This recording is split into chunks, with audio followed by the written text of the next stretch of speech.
get started. I have 30 slides that I want to get through and the demo, and we have 30 minutes. So please excuse the tempo. I'm going to talk about business intelligence and Tacton BI initiative, what we can do with statistics and what we can do with value understanding when it comes to CPQ. My name is Magnus Fasth. Just to say, there is some information about this on our homepage. We talked a little about it 2 years ago on Tacton Day, and some things have happened since then, and we have drawn some new conclusions. And that's what I'm going to tell you now. So, to start off with, CPQ is a gold mine when it comes to data mining.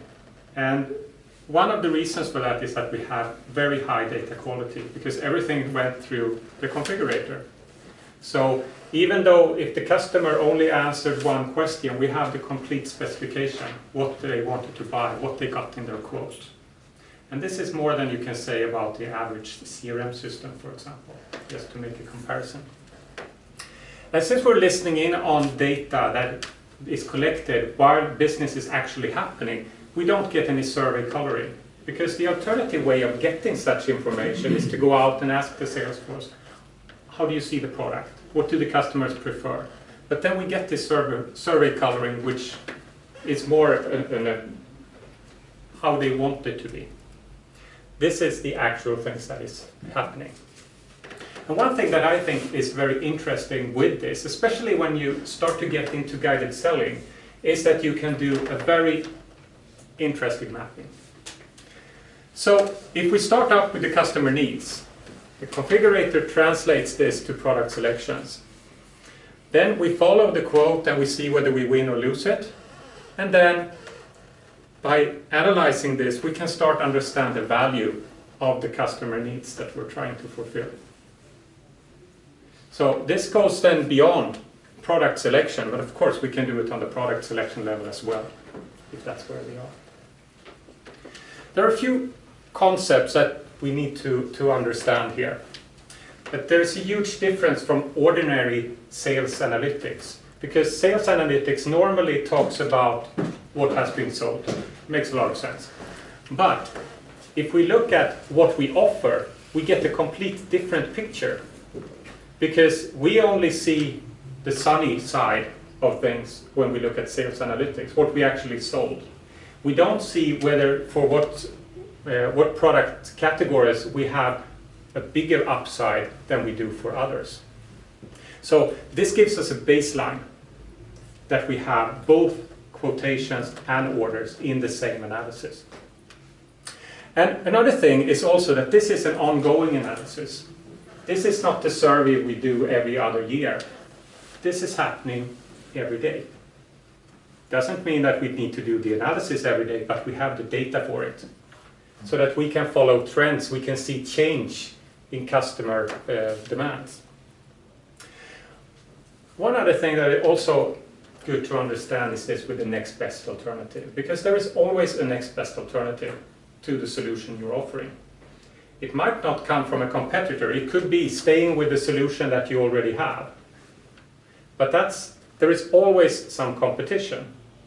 And as we will see further down in the presentation, to understand this next best alternative actually gives us a very good picture of the market that we're serving. That's where we want to be. So we can do this analysis on different levels. We can do the basic analysis, and then we can look at the behavior. How is this CPQ used? And then we can come to an even higher level where we start to understand the value we deliver. So let's start with the basics. We can use this just to see what are the popular selections. Which are the important questions? And when you answer these important questions, what components ends up on the bill of material? Okay, so that's the real basics. This means that we also can start to understand what unnecessary content do we have in our product portfolio. What could we remove without losing any business? So that's for the basics. And just to give you an example, we have a customer where we've done this, and they have 300 questions in their CPQ solution. In my opinion, 300 questions is a lot. I think they should reduce this a little bit. And just looking at the data, we realized that 150 of these questions in the 1 year period we were measured were never, ever answered. And this is sort of a wake-up call to whomever decided to have these 300 questions. So by reducing half of them, nobody will care, but it will be much easier to use the tool. So that's just the starting point with this. But let's continue with the behavior analysis. With this, we can see what are active choices and what are choices by the configurator, also passive choices by consequence. Here we need to be a little bit cautious, because if you see that, oh, red is selected as color for my truck, I love red, I'll go with red. You don't necessarily make that an active selection, which might give this a false picture. But as long as you're aware of this, this can be very useful information. So because then we can also separate people who selected this, or customers who selected this actively. Do they tend to buy more, or do they tend to buy less? Do we get a higher hit rate or a lower hit rate? And based on whatever outcome there, we can draw some very good conclusions. Since this is a very granular analysis, we can analyze this down to hit rate per question, and we'll see that in the demo that we're going to get to. And this is where I think that the won lost analysis gets really interesting. So with this information, the reason why it's interesting is because it's the key to the value understanding. But to do value understanding, this is not as easy as working with pricing, because value is in the eye of the beholder. So each customer has a different opinion about value. So we need to do some kind of customer clustering here to see what value a certain feature delivers for different customers.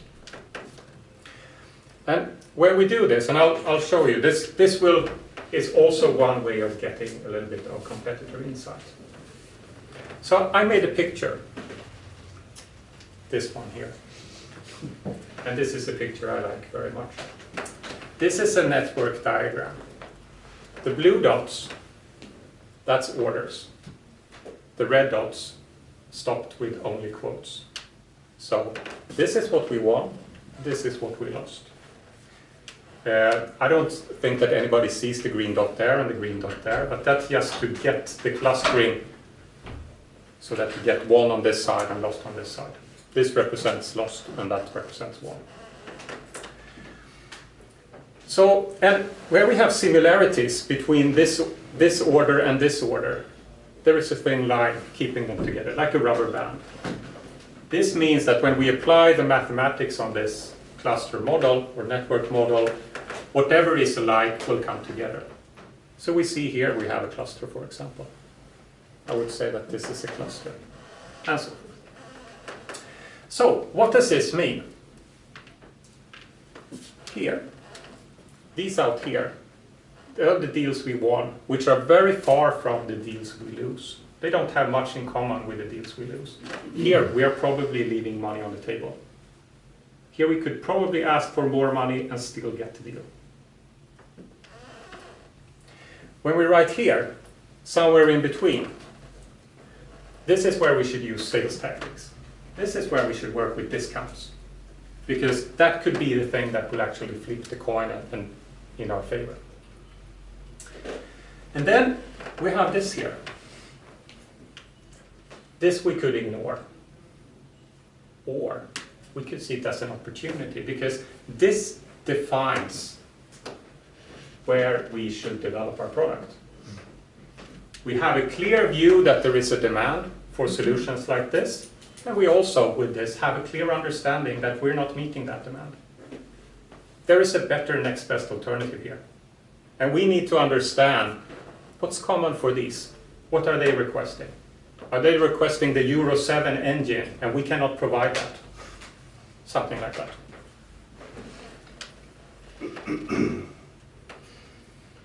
So, before you jump into analytics, you need to understand what different roles there are in the company. Prior to doing any analysis, you should figure out what questions do I want to get answers to. Because I enjoy doing analytics. Joachim, who's helping me with this, is also enjoying analytics, but the end result must be something that we can turn into action. That's why we should decide on forehand that, okay, I want to know which one of these 10 engines that we're selling should be replaced by a new engine in order to better meet the market needs, for example. So we need to ask ourselves, what questions are relevant if I work with sales? Understanding what's happening in the market. And for sales, one thing could be to understand how do I differentiate myself to compete better with the next best alternatives. That could be one question that we could want to have an answer on. Next thing, logistics. If we look at it, CPQ is normally 3 or 6 months ahead of sales. Because what is happening in CPQ right now will be sales maybe in January, most likely late December. So if we're going to do some planning on how to supply this to our customers, we should look into this data, because forecasting is very difficult and often very wrong. And one customer that we're working with in the project, Joachim and me together, is looking at this and realize that if we know what we see here from the CPQ Analytics right now, we can shorten our lead time by 4 weeks. And considering that their normal lead time is 12 weeks, this is a huge improvement. Then it's also for product management and R&D. We need to understand where the market is heading. We need to be ahead of our competitors. And who knows better than our customers? And if we're just looking at sales, we'll just look at what's happening today. If we look at the customer needs instead and start looking at what we're not selling, we'll get a few extra things to put here on our Kanban board. And product management also, I'll give you 10 seconds to read.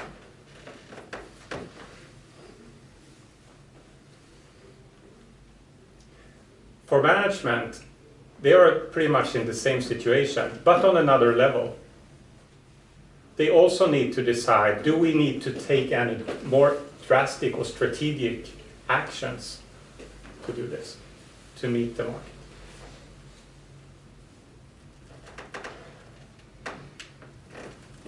So, primarily, this is what we are running workshops with today. Value selling and won lost analysis. We also use this, since we get that data as well, to look at usage and performance in our applications. And it started out, the first project we did with this was actually after the last Tacton day. We went to a customer over in the US and did some sales statistics on their e-commerce to understand how their customers were actually choosing in the configurator. Okay, so just a few words on business intelligence in general. It's important that we make this automated so that what we find in our analysis tool is always up to date and not dependent on any person that needs to do this and that in order for this to work. Because this means when we automate it, we will see, we can draw conclusions that are comparable from one time to another. We saw also we have different roles. So we need a way to distribute these analyses.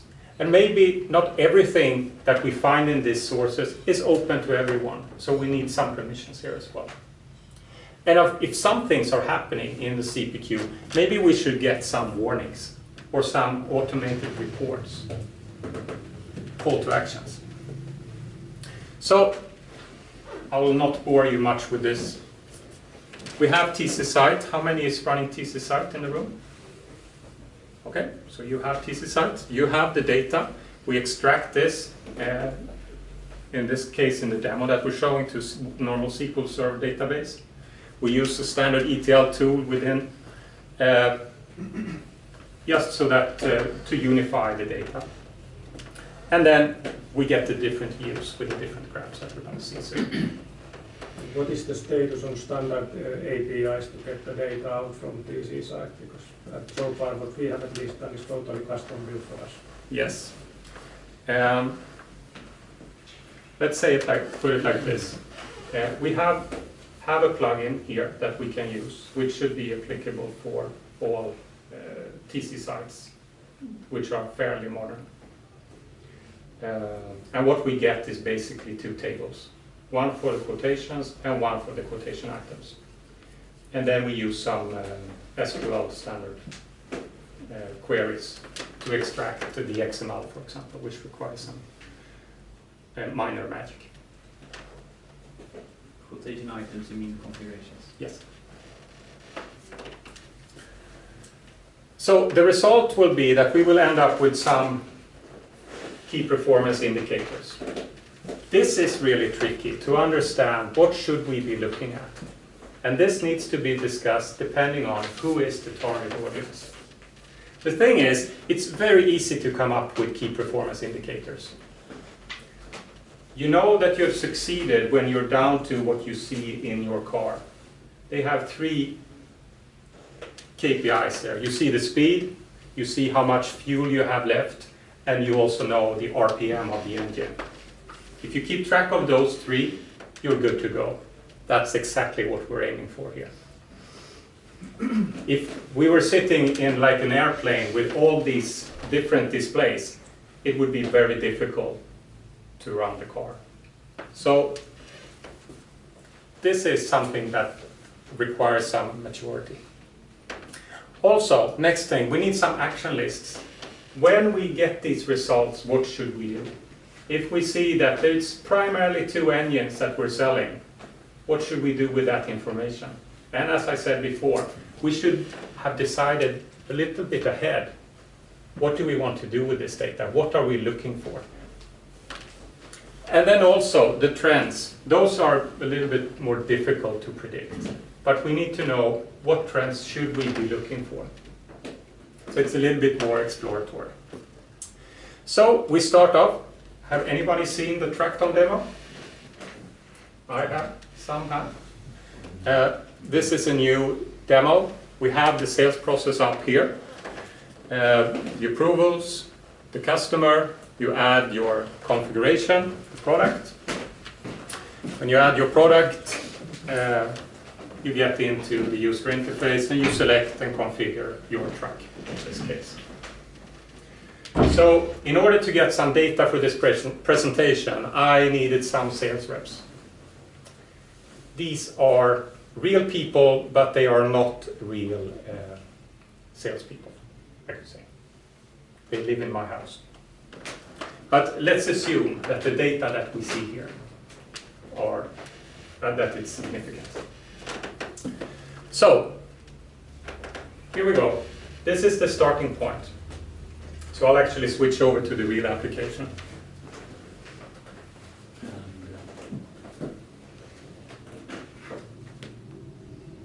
Let's see. We go to the app overview and we start with the dashboard. So this is the dashboard. And as I said, we need to put some thought into what do we want to see here. I just put up some more or less random figures here as KPIs, just to make you think that, well, this is not really what we should be using. But maybe we want to know a little bit about hit rate. But the average hit rate won't tell us that much. So maybe it's not the best KPI. Maybe we can come up with something better. Here we see the number of configurations that have been made. And here we see the number of active choices that have been made in total in these 71 configurations. Sorry, you're on the DC site, yes? No, this is just the analytics tool now. Okay. Yeah. But to say, what we see here can be integrated into a web application, such as DC site. So, I move on. So, here we see a time scale. So this is week per week. And this company that we're looking at, they're offering 4 or 5 trucks a week. So it makes a lot of sense that the hit rate here varies between 100 and 0 in quite big steps here. Down here, we see who the users are. And this is very important because if I were to analyze this, since I have developed this, I would like to take myself away. I don't want to be in this data. So just by clicking here, I can now select the other sales reps. And that gives me a more realistic figure of the hit rate, which slightly changed when I selected only 4 out of 5 users. We'll let go of that. Here we also see how this is throughout the world. So this is the customer information and the hit rate per country that we see. So we see here that we're very lucky in Italy, but that only means that we only offered 1 truck and it happened to be sold to that country. So a little bit more data to draw conclusions, or a little bit caution if you don't have that many orders to draw conclusions from.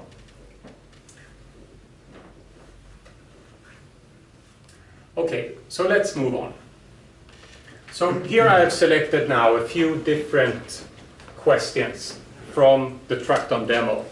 We have the selection of engines, chassis, fuel, and gearbox. So major things that we find, major cost drivers in the truck. And here we see that these are the engines that have been offered. And with the blue indicates that this has actually been sold. So what we see here is the ratio. So here we see the hit rate per engine. And same goes here for tractor or truck. And here we have the ratio between the blue and the red, which makes it maybe a little bit more easy to read. And if we select something here, like the diesel, we see directly that things are updated. So if we only want to look at the sales that we're doing with pure diesel engines, this is the picture that we should be looking at.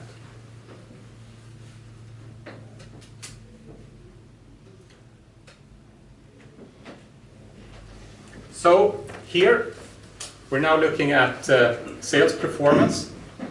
So we have the blue is lost, yellow-ish is 1, and then we have what's in draft that hasn't reached the sales stage of 1 or lost. And we also see it per sales rep, and we also see it plotted out on the map.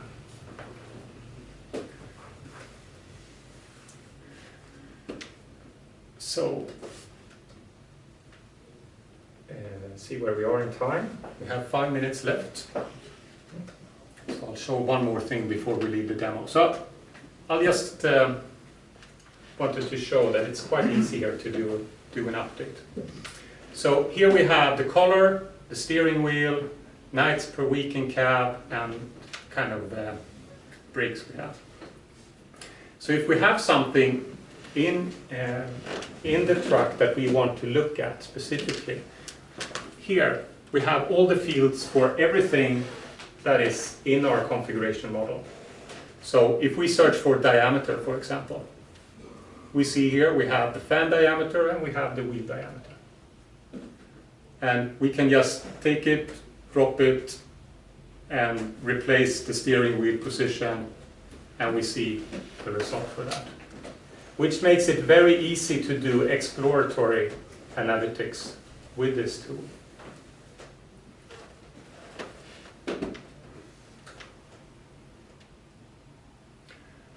So before we leave here, just to see if you got it. So blue is sold, red is missed. Are we charging too little for custom paint? That would be my conclusion if this was representative. If everybody who is asking for something is buying it, 100% it's not good. Somebody should refuse it, otherwise we're asking for too little money, I would say. And maybe some of these colors maybe we should not even offer. So let's go back to the presentation.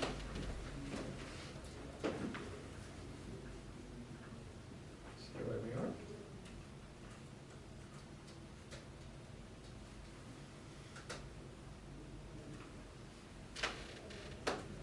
So how did we do this? We have a plugin for TC Site which extracts the data with all revisions of all quotations and all quotation objects. In this analysis, we only use the latest version per quotation. And we actually get all the data, but then we do this reduction where we take it into the analysis. So we have the quotes and the configuration. We save it in a separate database. And currently we've done a one-time export, but this can of course also be automated so that this data flow is constantly updated on a daily or a weekly basis or something like that. Whatever makes sense for your business. And then we do some data transformation in the ETL tool, which means that we can prepare the data so that we filter away things that we don't want to see in the analysis. For example, if we know that we have specific users that never do real quotations, they are only there for testing, we can take that away. So that everybody who's looking at this is looking at relevant data.